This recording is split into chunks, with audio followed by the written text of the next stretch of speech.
ஓம் கஜத்வஜாய வித்மகே சுகஹஸ்தாய தீமகி தன்னோ புத பிரச்சோதயாத்.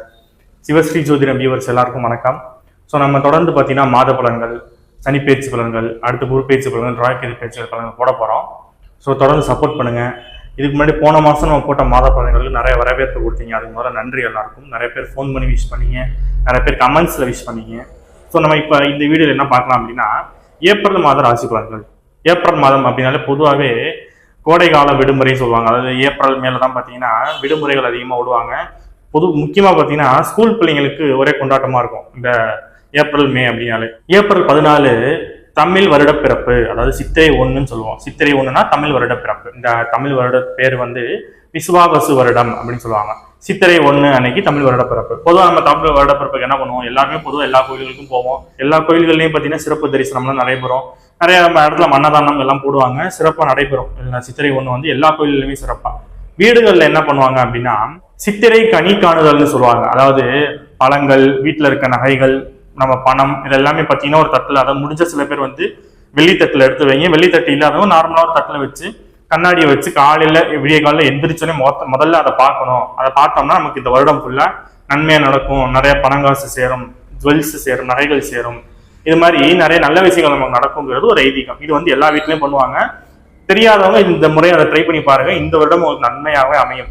ஸோ பொதுவாக நம்ம சித்திரை வருட பிறப்பு பலன்கள் போடல. ஸோ இந்த ஒரு 2 பாயிண்ட் மட்டும், இந்த வருடத்துக்கு ஒரு 2 பாயிண்ட் மட்டும் சொல்லிட்டு மாத பலன்களுக்கு நம்ம போவோம். தமிழ் வருடம் பார்த்தீங்கன்னா அதிரடி மாற்றங்கள் இருக்கும். எல்லா டிபார்ட்மெண்ட்லையும் சரி, எல்லா ஃபீல்டுலையும் சரி, எல்லா வித இடங்கள்லையும் பார்த்தீங்கன்னா அதிரடி மாற்றங்கள். திடீர்னு நிறைய விஷயங்கள் மாறும். ஒரு செய்தி வரும். அதாவது எல்லாமே பார்த்தீங்கன்னா திடீர் நடக்கும். விசுவாவசு தமிழ் வருடத்துல இப்படி திடீர் மாற்றங்கள், அதிரடி மாற்றங்கள், நிறைய இடத்துல மாற்றங்கள் நிறைய. மழைப்பொழிவு அதிகமா இருக்கும் இந்த வருடத்துல.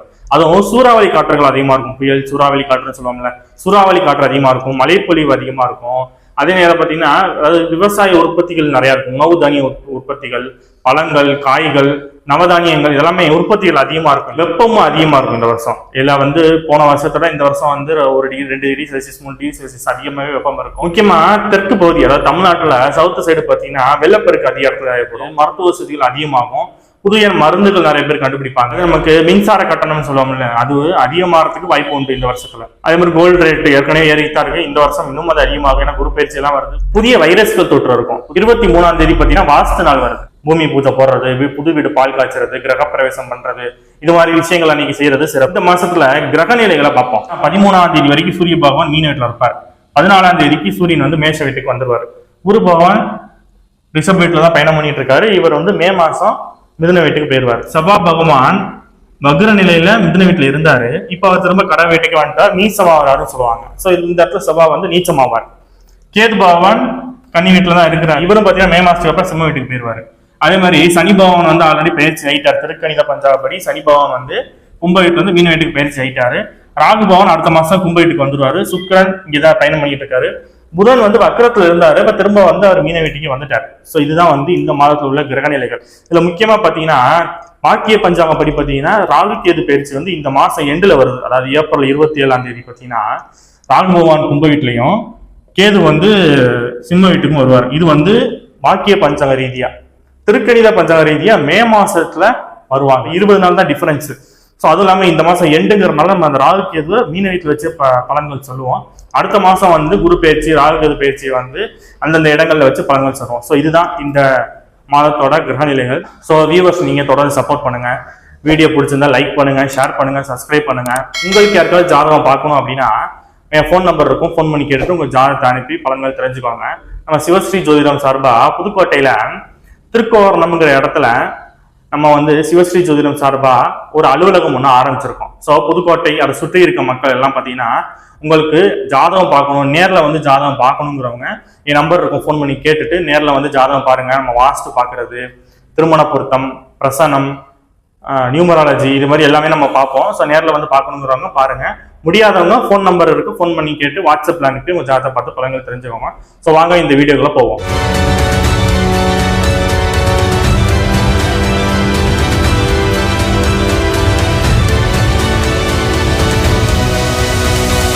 நம்ம கன்னி ராசியை பார்ப்போம். கன்னி ராசிக்காரவங்களுக்கு இந்த ஏப்ரல் மாதம் எப்படி இருக்கும் அப்படின்னு பார்ப்போம். இந்த கன்னி ராசிக்கு இந்த ஏப்ரல் மாதம் ஒரு சேலஞ்சிங்கான மந்த் தான். ஏன்னா ராசிநாதன் புதன் அவர் போய் 7ஆம் இடத்துல நீச்சம் மாறாரு. ஆனா நீச்சம்னு பெருசா எடுத்துக்க முடியாது, ஏன்னா இங்க சுக்கிரன் உச்சம் மாறினாலும் நீச்ச பவன் கிடைச்சிரும். ராசிநாதன் சொல்லக்கூடிய புதனும் 10ஆம் அதிபதி, அதாவது உங்களுக்கு தொழில் ஸ்தானாதிபதி புதன், அவரும் 7ஆம் இடத்துக்கு போயிட்டு, அதாவது ஒரு நீச்சமானாலும் ராசி 7ஆம் பார்வையா பாக்குறாருல, அது ஒரு பிளஸ் பாயிண்ட். என்னன்னா நீச்சமானாலும் ஒரு பிளஸ் பாயிண்ட் உண்டு இந்த கன்னி ராசிக்கு இந்த மாசம். ஏன்னா புதன் வந்து ராசினாலும் ராசியை பாக்குறாரு ஒண்ணு. இன்னொன்னு, இந்த புதன் வந்து 7ஆம் இடத்துக்கு போறது மட்டும் இல்லாம உங்களுக்கு பாக்கியாதிபதினு சொல்லக்கூடிய, அதாவது 2ஆம் வீட்டு அதிபதி 9ஆம் வீட்டு அதிபதி சொல்லக்கூடிய சுக்கிரனும் அங்க இருந்து உச்சம் வராரு. ஸோ இது ஒரு பிளஸ் பாயிண்ட் இந்த மாசம் கன்னிராசிக்காரங்களுக்கு. இன்னொன்னு என்னன்னா, உங்களுக்கு 5ஆம் வீட்டு அதிபதி யாரு? சனி பகவான், அதாவது உங்களுக்கு பூர்வ புண்ணிய ஸ்தானாதிபதி, யோகத்தை கொடுக்குறவர், அவரும் 7ஆம் இடத்துல இருக்க சனி பயிற்சி ஆனவன. இது கண்டச்சனின்னு சொல்லுவாங்க. உங்களுக்கு சனி பயிற்சி எந்த மாதிரியான பலன்களை கொடுக்கும் அப்படிங்கிறத நம்ம வீடியோ போட்டிருக்கோம், போய் பாருங்க. இதுல பிளஸ் பாயிண்ட் இருக்கும், மைனஸ் பாயிண்ட் இருக்கும், அது என்னங்கிறத சொல்லுவோம் நாங்க. உங்களுக்கு இந்த 12ஆம் வீட்டுக்காரங்க யாருன்னா சூரியன், அவர் போய் 8ஆம் இடத்துல உச்சம் மாறாரு. இது ஆகக்கூடாது, இது ஒரு நெகட்டிவ் தான். சரி, ஓகே, இதெல்லாம் இருக்கு இல்லைங்கிறத பார்ப்போம் நாங்க. முதல்ல இந்த கன்னி ராசிக்காரங்களுக்கு நிறைய கன்ஃபியூஷன் ஸ்டேட்ல இருப்பாங்க. ராசியில கேது, சனி, ராகு இவங்க கூட எல்லாம் சேர்ந்து இருக்கிறார். சுக்கிரன் அங்க இருக்கிறது ஒரு பிளஸ் பாயிண்ட் தான். இருந்தாலும் சனி ராகு கூட சேர்ந்து இருக்கும் போது நிறைய வந்து கன்ஃபியூஷன் இருக்கும். இந்த டிசிஷன் எடுப்போமா வேணாமாங்கிற மாதிரி கன்ஃபியூஷன் இருக்கும். தொழில ஏதாச்சும் ஒரு தடை தாமதங்கள் இருக்கும். வேலை பார்க்குற இடங்கள்ல அதிகமான ஸ்ட்ரெஸ், டென்ஷன், ப்ரெஷர் எல்லாமே இருக்கும். அப்ப இந்த மாசம் ஒரு சேலஞ்சிங்காவே இருக்கும் கன்னிராசிக்காரங்களுக்கு. ஆனா அதுல இருந்து வெளியில வந்துருவீங்க. ஏன்னா உங்களுக்கு முக்கியமான கிரகம் புதனோ சுக்கிரனோ ராசியை பார்க்குது. அப்ப நிறைய பிரச்சனைகள் வரும். அந்த பிரச்சனைகள் வந்து ஜெயிச்சிருவீங்க, வெளியில வந்துருவீங்க. ஏன்னா இத்தனை உங்களோட சுப கிரகங்கள் எல்லாம் உங்க ராசியை பார்க்கறதுனால. அதே மாதிரி உங்களுக்கு இந்த மாதம் வருமானம் நல்லா இருக்கும். ஏன்னா 2ஆம் அதிபதி யாரு? சுக்கிரன். அவர் 7ஆம் இடத்துல உச்சமே ராசியை பார்க்கிறாரா. அப்ப இந்த மாதத்துல வருமானம் நல்லா இருக்கும். ஏன்னா 10ஆம் அதிபதியும் ராசியை பார்க்கிறார். அப்ப தொழில் பண்றவங்க, பேசி தொழில் பண்றவங்க, ரியல் எஸ்டேட் பண்றவங்க, ஜோதிடர்கள், டீச்சர்ஸ், லாயர்ஸ், இவங்க அதே மாதிரி பாத்தீங்கன்னா பர்னிச்சர் ஐட்டம் பண்ணுவாங்க பாத்தீங்களா, இரும்பு சம்பந்தப்பட்ட தொழில் பண்றவங்க, பர்னிச்சர்ஸ், அதாவது மருத்துவத்துல இருக்காங்களா அவங்க, இவங்க எல்லாருக்கும் பாத்தீங்கன்னா தொழில் நல்லா இருக்கும் பொதுவா. ஆனா தொழில நிறைய பிரச்சனைகள் இருக்கும், அது வேற. பிரச்சனைகள் இருந்தாலும் வருமானம் உண்டு. ஏன்னா 2ஆம் அதிபதி உச்சம் மாறாருல, அப்போ வருமானம் உண்டு. ஸோ அந்த வருமானத்தை கரெக்டா அதை மேனேஜ் பண்ண தெரிஞ்சுக்கணும். இல்லைன்னா தேவையில்லாத விரைய செலவா போயிடும். ஏன்னா உங்களுக்கு 12ஆம் அதிபதி 8ஆம் இடத்துல போய் உச்சம் மாறாரு. ஸோ விரயஸ்தானாதிபதி உச்சம் மாறாரு, விரைய செலவும் உண்டு. ஸோ அதனால வர பணத்தை என்ன பண்ணலாம் பண்ணக்கூடாது, ரொம்ப கேர்ஃபுல்லா அதை மெயின்டைன் பண்ணியும் நல்லது. சரி, அடுத்து உங்களுக்கு 3க்கும் 8க்குரிய செவ்வாய் வந்து 11ஆம் இடத்துல நீச்சம் மாறாரு. இது நல்ல டைப். ஏன்னா 11ஆம் இடத்துல செவ்வாய் இருக்கலாம், அதே நேரத்தில் 11ஆம் இடத்துல ஒரு நீச்சமும் வரும். எதிரிகள் தொல்லை கொஞ்சம் குறையும். ஏன்னா உங்களுக்கு இனிமேன்னு சொல்றது செவ்வாய் தான். அவர் வந்து 11ஆம் இடத்துல நீச்சம் மாறாருல, அது ஒரு வகையில நல்லதுதான் உங்களுக்கு. ஸோ அதனால நீங்க இந்த மாசம் வந்து பாத்தீங்கன்னா உங்களுக்கு எதிரிகள் தொலை இருக்காது, கடன் குறையும் முக்கியமா. அதே மாதிரி உங்களுக்கு சொத்துல ஏதாவது பிரச்சனை இருக்கு அப்படின்னா சால்வ் ஆயிடும். ஏன்னா 11ஆம் இடத்துல லாபஸ்தானத்து செவ்வா தான் வந்து சொத்துக்காரங்கன்னு சொல்றது. அப்ப அவர் வந்து 11ஆம் இடத்துக்கு வரும்போது சொத்துல ஏதாவது பிரச்சனை இருக்கு, ஒரு வீட்டுல ஏதாவது பிரச்சனை இருக்கு, இல்ல வண்டியில ஏதாவது பிரச்சனை இருக்கு, இது எல்லாமே வந்து இந்த மாசம் சால்வ் ஆயிடும். இவ்வளவு பிரச்சனைகள் இருந்தாலும் குரு பகவான் 5ஆம் பார்வையா உங்க ராசியை பாக்குறாருல, சோ ராசிக்கு குரு பார்வை இருக்கும் வரை இவ்வளவு பிரச்சனைகள் வந்தாலும் அதுல இருந்து மீண்டு வெளியில வந்துருவீங்க. 7ஆம் இடத்துல இத்தனை கிரகங்கள் சேர்க்கை இருக்கும்போது கணவனுக்கோ மனைவிக்கோ பாத்தீங்கன்னா வேலை விஷயம் இல்ல எல்லா விஷயங்களையும் பிளஸ் உண்டு மைனஸ் உண்டு. கணவனா இருந்தா மனைவிக்கு, மனைவியா தான் கணவனுக்கு. ஃபர்ஸ்ட் பிளஸ் என்னன்னு சொல்லிடுவோம், மைனஸ் அப்புறம் சொல்லுவோம். அதாவது உங்க பார்ட்னர் மூலியமா நீங்க எதெல்லாம் செய்றீங்களோ, உங்க பார்ட்னர் மூலியமா நீங்க செய்ய வேண்டிய எல்லா பெனிஃபிட்டும் உங்களுக்கு கிடைக்கும். அப்ப ஒரு மனைவியா இருக்காங்க அப்படின்னா ஹஸ்பண்டுக்கு நல்ல வேலை வாய்ப்பு உண்டு, நல்ல ப்ரொமோஷன் கிடைக்கும், அதுல வருமானம் கிடைக்கும், ஒரு இன்கிரிமெண்ட் கிடைக்கும், எல்லாமே கிடைக்கும். ஏன்னா 7ஆம் இடத்துல நிறைய முக்கியமான கிரகங்கள் 7ஆம் இடத்துல இருக்கிறதுனால பார்ட்னருக்கு நல்லா இருக்கும் இந்த மாசம்.